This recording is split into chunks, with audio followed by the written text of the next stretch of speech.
Hello everyone, ये second video है Indian economy on the eve of independence. आज हम इंडस्ट्रियल सेक्टर की सिचुएशन जानेंगे। एग्रीकल्चर सेक्टर की तरह इंडस्ट्रियल सेक्टर में भी ग्रोथ बहुत ही कम था। India could not develop a sound industrial base under the colonial rule. Britishers के आने से पहले इंडिया की हैंडीक्राफ्ट इंडस्ट्री थी जो वर्ल्ड वाइड फेमस थी, बट उनके आने के बाद the country would famous handicraft industry decline, यानी कि हैंडीक्राफ्ट इंडस्ट्री थी जो पूरी तरह से डिक्लाइन हो चुकी थी। The primary motive of the colonial government behind this policy of systematically deindustrialising India. अब आपको नीचे ये 5 पॉइंट दिए गए हैं जो डिसाइड करेंगे कि इंडिया की हैंडीक्राफ्ट इंडस्ट्री कैसे डिक्लाइन हुई।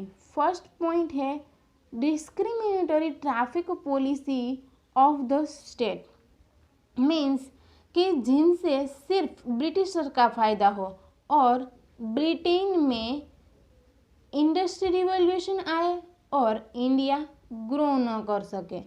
Means two intentions are there.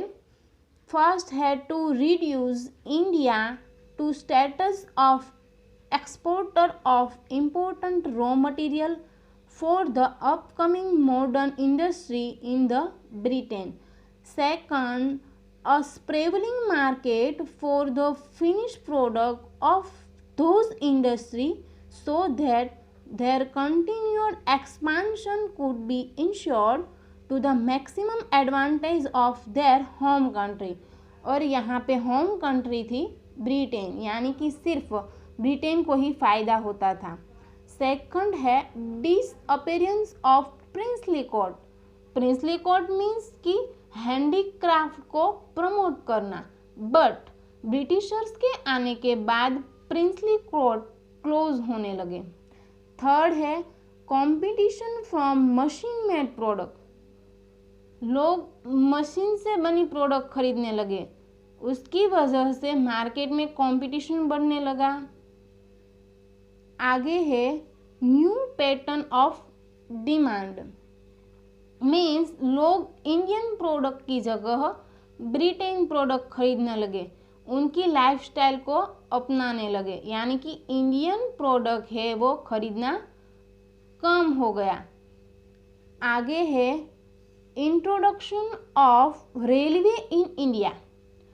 Railway की वजह से इंडियन मार्केट में ब्रिटेन प्रोडक्ट ज़्यादा से ज़्यादा सेलिंग होने लगे। इसकी वजह से इंडिया के मार्केट में इंडिया की ही प्रोडक्ट का सेलिंग बहुत ही कम होने लगा। आगे है slow growth of modern industry. इसका मतलब कि during the second half of the 19th century modern industry began to take root in India, but it progress remained very slow. इसके एग्जाम्पल है यहाँ पे the cotton textile mills mainly dominated by Indians were located in the western part of the country, यानी कि Maharashtra and Gujarat. Jute mill dominated by the foreigners were mainly concentrated in Bengal, यानी कि jute mills थी वो बंगाल में थी। आगे है आयरन एंड स्टील इंडस्ट्री, यानी कि TISCO. The Tata iron and steel company was incorporated in 1907। उसके बाद है a few other industry in the field of sugar, cement, paper, etc. came up after the Second World War. आगे है capital goods industry, means industries which can produce machine tools which are in turn used for producing article for current consumption. आगे है lack of basic and heavy industry. इसका मतलब new industrial sector was the very limited area of operation of the public sector. उसके बाद यहाँ पे एक और पॉइंट है जीडीपी। जीडीपी यानी कि ग्रोस डोमेस्टिक प्रोडक्ट।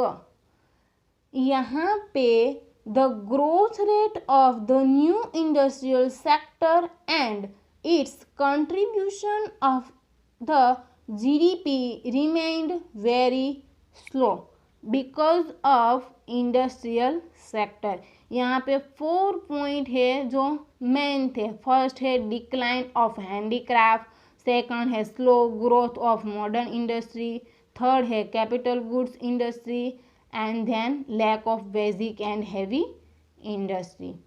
आगे है फॉरेन ट्रेड सेक्टर जो हम देखेंगे नेक्स्ट लेक्चर में।